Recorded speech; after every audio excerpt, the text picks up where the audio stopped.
Hello students.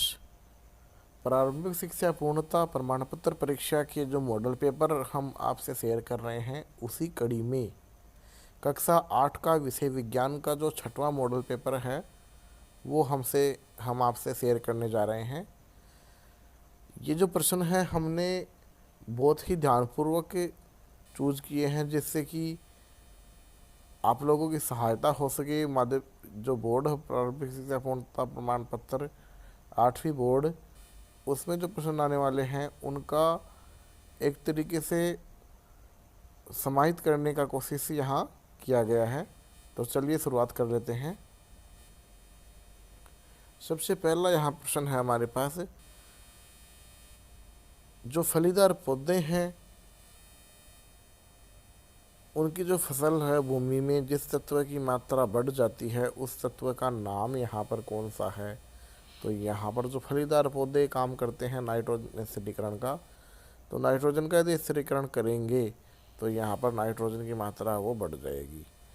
अगला प्रश्न है, थ्रेशिंग से क्या तात्पर्य है। तो थ्रेशिंग हम कहते हैं बीजों से भूसे को अलग करने की जो प्रक्रिया है उसको थ्रेशिंग हम कहते हैं। अगला प्रश्न है, अग्निरोधक प्लास्टिक का उदाहरण है। तो यहाँ मेलामाइन अग्निरोधक प्लास्टिक का उदाहरण आ जाएगी। उसके बाद में नेफ्थलीन की गोलियां बनाई जाती है, कोल तार से बनाई जाती हैं। उसके बाद में मोमबत्ती की ज्वाला का सबसे बाहरी भाग का जो रंग होता है वो कौन सा है। तो उसके लिए हम यहाँ बात करेंगे, यहाँ हम बात करते हैं जो मोमबत्ती की ज्वाला है वो इम्पोर्टेंट प्रश्न है, आ भी सकता है, इसलिए हम आपको कंप्लीट ही समझा देते हैं। तो देखो, सबसे गर्म भाग जो होता है वो लाल रंग का होता है, और पूर्ण दहन के पश्चात जो नीला वाला भाग होता है, यहाँ पर आप देख पा रहे हैं पूर्ण दहन का जो बाह्य भाग है वो नीला होता है, सबसे गर्म भाग होता है वो यहाँ लाल होता है, और जो पीला वाला भाग होता है वो सबसे कम गर्म होता है, और उसके थोड़ा ऊपर वाला भाग भी कम गर्म होता है, और मध्य वाला भाग होता है वो पीला होता है जो कि आंशिक दहन वाला भाग होता है। और बिना जली मोमबत्ती का सबसे आंतरिक भाग जो है वो यहाँ पर काला दिखाई देता है, जो मतलब धागे के रूप में। तो यहाँ जो अपना प्रश्न था वो कौन सा था।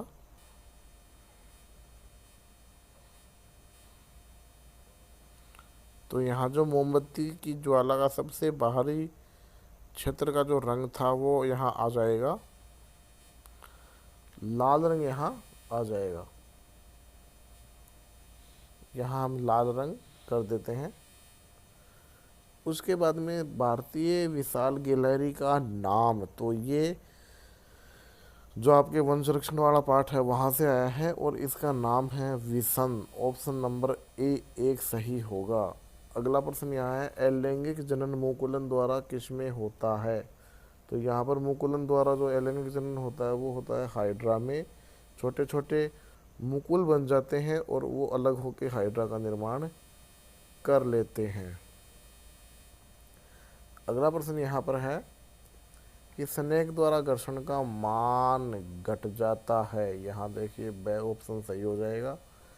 व्यस्त यातायात में ध्वनि की प्रबलता होती है। तो यहाँ व्यस्त यातायात में लगभग 90 होती है ध्वनि की प्रबलता। अब है, भारत के अति भूकंप आशंकित क्षेत्र कौन कौन से हैं। तो अति भूकंप वाले आशंकित क्षेत्र हम आपको यहाँ शो कर रहे हैं। इम्पोर्टेंट प्रश्न है, आ सकता है परीक्षा में। तो यहाँ पर आप देख पा रहे हैं कि जो भूकंप की प्लेटों की जो गतियाँ होती है उसके कारण जो दुर्बल क्षेत्र उत्पन्न हो जाते हैं जहाँ पर भूकंप आने की संभावना अधिक होती है। तो इसमें इनको भूकंपी क्षेत्र या भ्रंश क्षेत्र कह देते हैं। इसमें भारत के जो कश्मीर है, पश्चिम और केंद्रीय हिमालय है, समस्त उत्तर पूर्व है, कच्छ का रण है, राजस्थान का गंगा सिंधु, राजस्थान और गंगा सिंधु का जो मैदान है वो क्षेत्र है जिसमें भूकंप आने की संभावना अधिक है।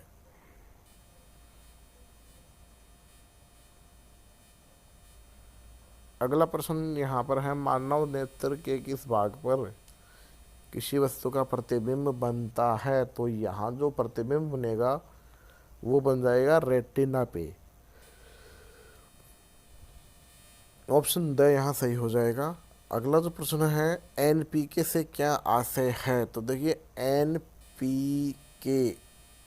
एनपीके से हमारा आशय है N for nitrogen, P for phosphorus and K for potassium.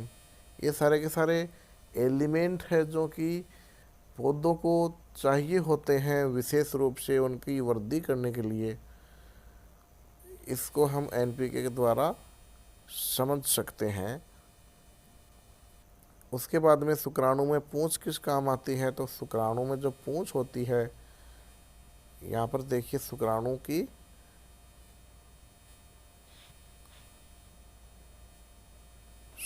की जो पूंछ होती है वो देखिए, ये मान लेते हैं शुक्राणु, तो ये शुक्राणु की जो पूंछ होती है ये गति करने के काम आती है। शुक्राणु में यदि पूंछ नहीं होगी तो वो गति नहीं कर पाएगा, और वो गति करके अंडवाहिनी की तरफ जाता है, जिससे कि उसका निषेचन की क्रिया संपन्न होने में सुविधा रहती है। अगला प्रश्न यहाँ पर है, दहन किसे कहते हैं? इस प्रश्न का उत्तर हम आपको समझा रहे हैं। तो देखिए दहन में हम यहाँ लेते हैं कि जैसे कोई भी पदार्थ है वो वायु की उपस्थिति या अनुपस्थिति में जलता है, तो यहाँ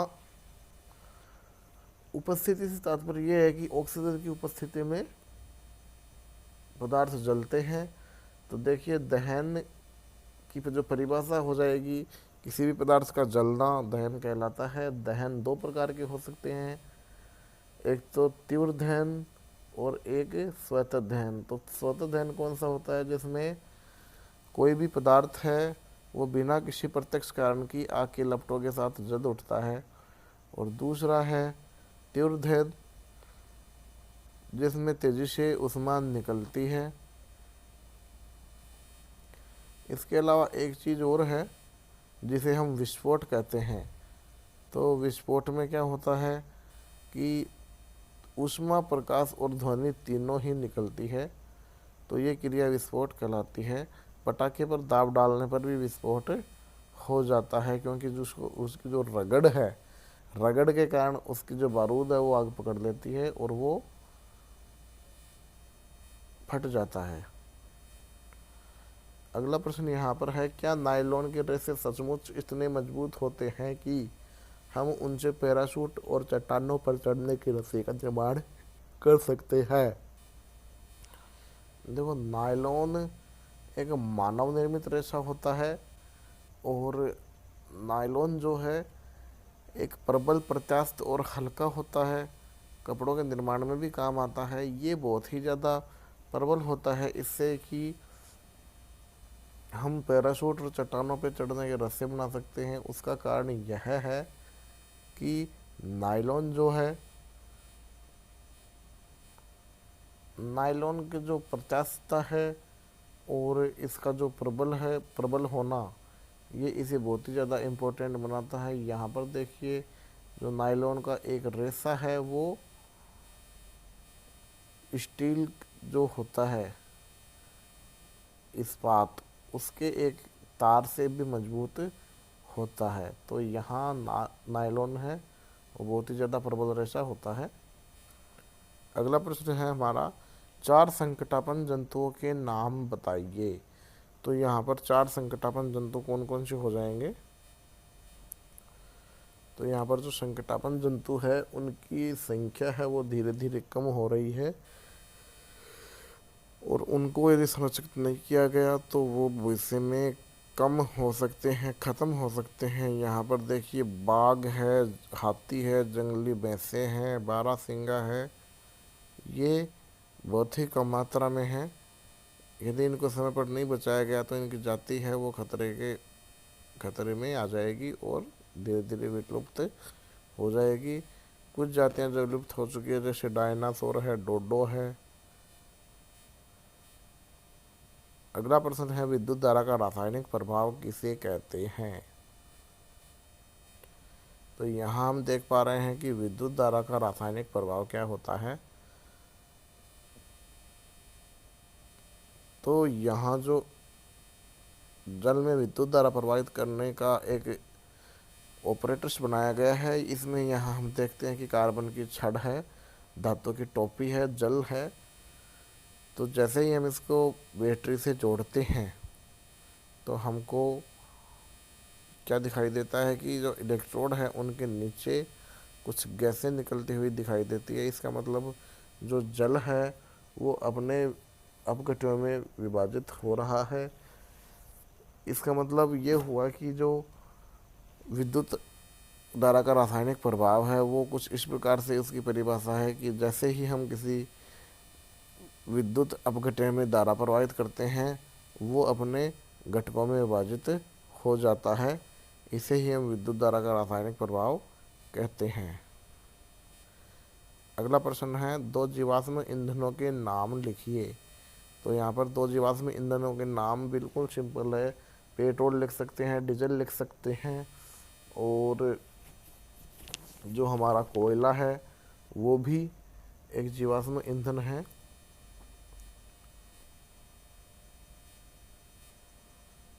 अगला हमारा प्रश्न है, एक्रिलिक क्या है और इसका उपयोग क्या है।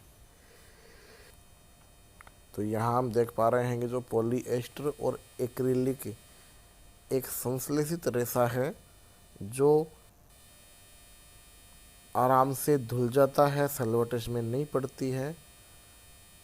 यहाँ पर जो टेरेलिन है, टेरेलिन को हम डेक्रोन भी कहते हैं, एक लोकप्रिय पॉलीएस्टर रेशा है। उसके बाद में पीईटी जिसको हम पॉलीएस्टर बोलते हैं, इसका उपयोग किया जाता है बोतल, बर्तन, फिल्म के तार और अन्य वस्तु बनाने में किया जाता है। वास्तव में जो पॉलीएस्टर है वो पॉली और प्लस एस्टर से मिलकर बना होता है। इसकी जो इकाइयां हैं वो पुनरावृत्ति कर करके इसको एक बहुलक के रूप में बनाती है। यहाँ पर देखिए जो इम्पोर्टेंट चीज़ है, एक तो पॉलीकोट और पॉलीवुल, दो चीज़ें हैं यहाँ तक। पॉलीकोट जो होता है वो पॉलीएस्टर प्लस कॉटन से मिलकर बनता है, और पॉलीवुल है वो पॉलीएस्टर और वुल, वुल का मतलब ऊन, ऊन से मिलकर बनता है। इस तरीके से ये दो रूपों में पाया जाता है।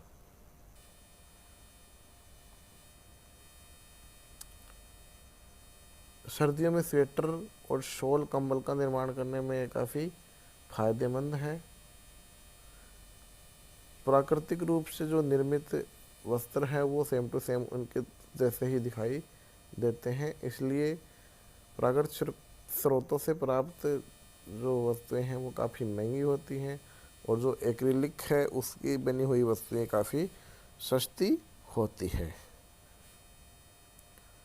आप किस प्रकार से सिद्ध करेंगे कि रासायनिक दृष्टि से सिल्वर कॉपर से कम अभिक्रियाशील है। तो यहाँ आप देख पाएंगे कि जो सिल्वर है Ag और कॉपर है Cu, तो ये Ag है वो कम क्रियाशील है किससे, कॉपर से, और कॉपर है वो ज़्यादा क्रियाशील है। तो यहाँ पर हम एक चीज़ के द्वारा ये नोट कर सकते हैं, जैसे कि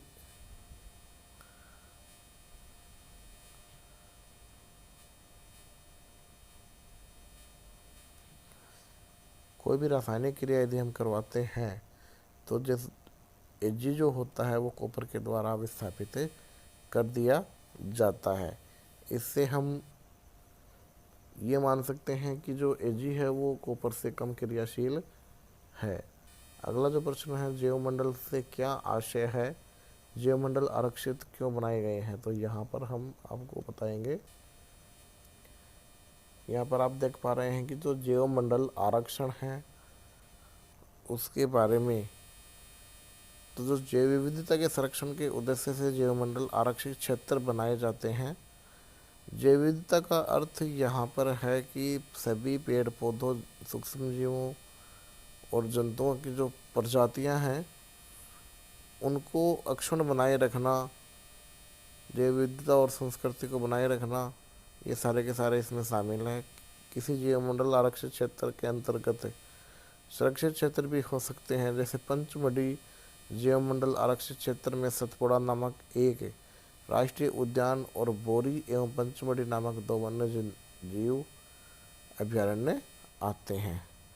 तो यहाँ पर एक सारणी है, उसमें आप अपने राज्य के राष्ट्रीय उद्यान, वन्यजीव अभ्यारण्य और जीवमंडल आरक्षित क्षेत्र में के बारे में बता सकते हैं।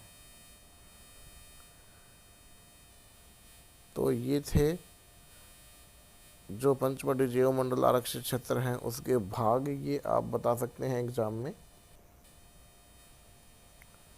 अगला प्रश्न यहाँ है, अलैंगिक जनन और लैंगिक जनन में क्या अंतर है। बहुत ही अच्छा प्रश्न है, आ सकता है एग्जाम में। तो सबसे पहले हम बात करेंगे कि अलैंगिक जनन क्या होता है।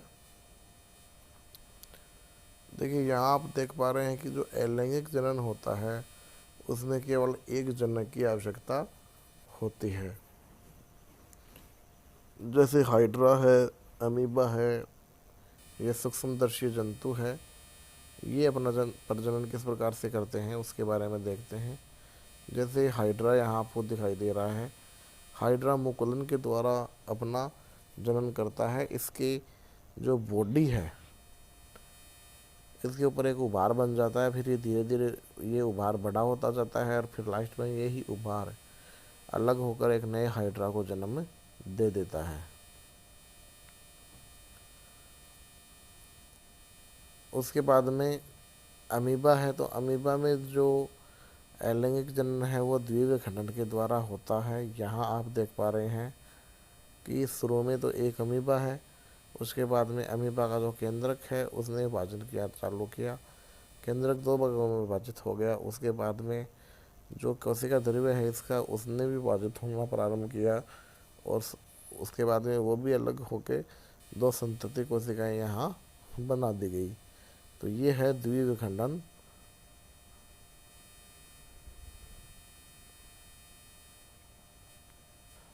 उसके बाद में हम बात करते हैं लैंगिक जनन की।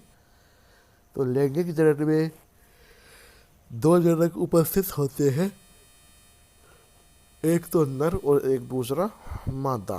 नर और मादा अलग अलग जंतु होते हैं। नर के द्वारा नर युग्मक बनाया जाता है और मादा के द्वारा मादा युग्मक बनाया जाता है।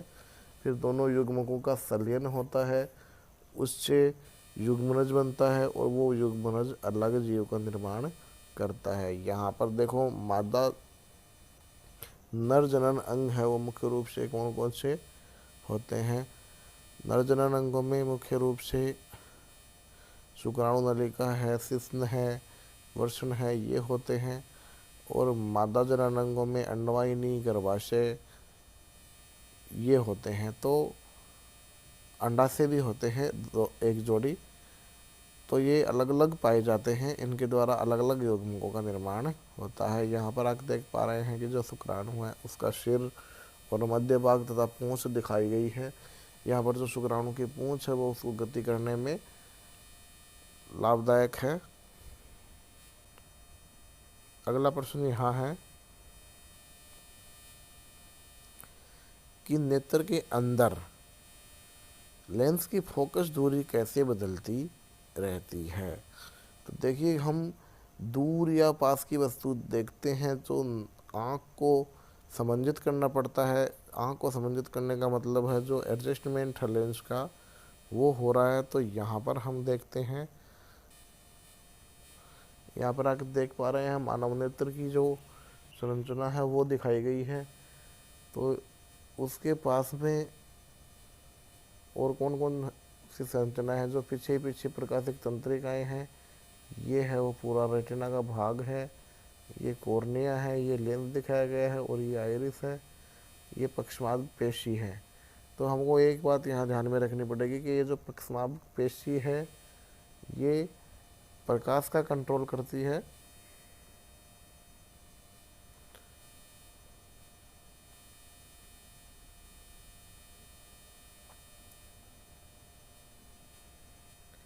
तो यहाँ जो लेंस जिन पेशियों के द्वारा जकड़े रखा जाता है पक्षमाप पेशियाँ जिसको बोलते हैं उनके द्वारा ही इसकी जो फोकस दूरी है वो कंट्रोल होती है, जिससे कि हमको स्वच्छ देखने में सहायता मिलती है।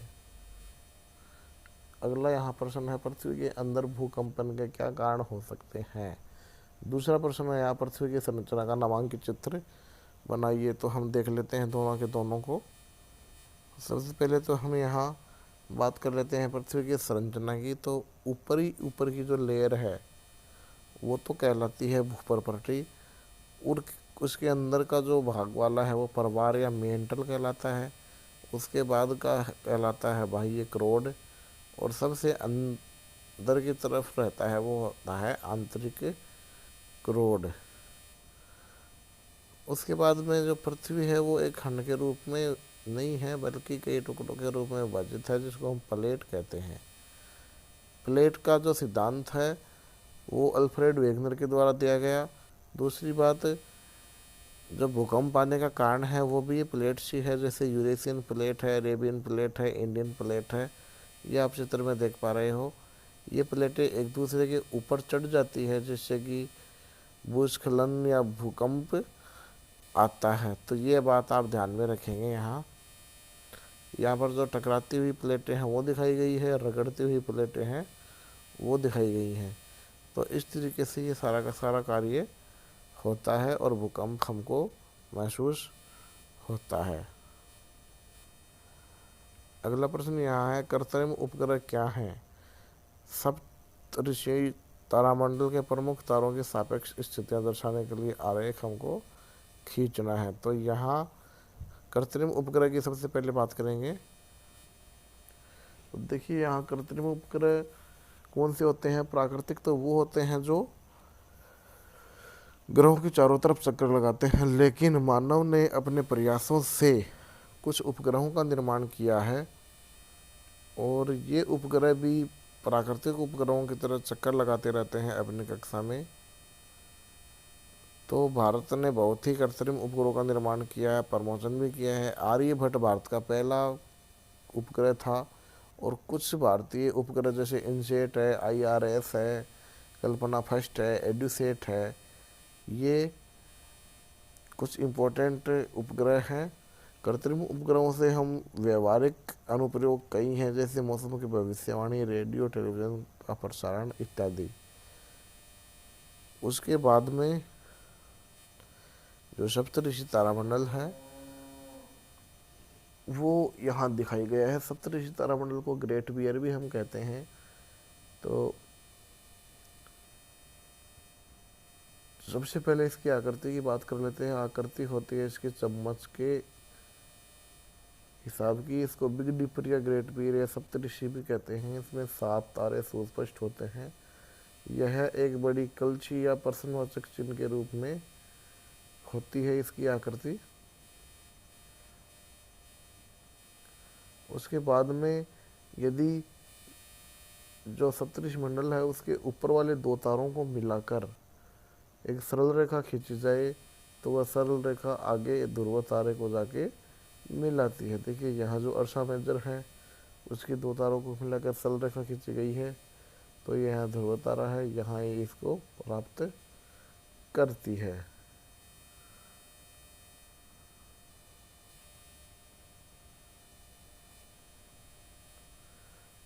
तो छात्रों ये था कक्षा 8 का छठा जो पेपर है वो। यदि पेपर में कुछ मिस्टेक्स हो तो